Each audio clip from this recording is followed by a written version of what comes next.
tu as passé 4-5 ans chez Ogilvy. À l'époque, tu bossais dans l'influence digitale, auprès des Ouais. blogueurs. On parlait déjà d'influence digitale à l'époque?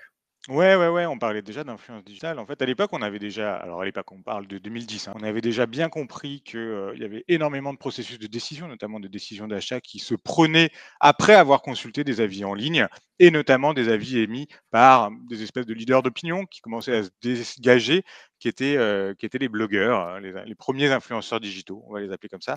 Ce qu'on n'avait peut-être pas mesuré, c'est que ça allait prendre cette ampleur-là et Ah que ça oui. allait réussir à toucher des audiences qui sont devenues extrêmement massives.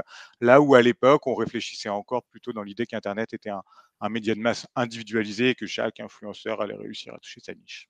Ouais et puis tu me disais aussi ce qui était marrant, c'est que, à l'époque, c'était un métier qui était assez connecté au RP et donc Ouais, du coup, tout à il y fait. avait une forme de quand on est là-dedans, un peu dans le journalisme et cetera, enfin, il y a une sorte de règle qui est qu'on interdit de rémunérer, les gens qui parlent d'un produit, en fait. On les rémunère pas, le produit en Tout à lui-même est fait. On le avait cadeau, on quoi. avait en tout cas chez Ogilvy cette approche, d'ailleurs l'influence digitale était née, dans la branche, l'activité, PR relations publiques, relations presse d'Ogilvy, en tant que tel, on s'est appliqué les mêmes règles éthiques au travail avec les journalistes qu'avec, les influenceurs.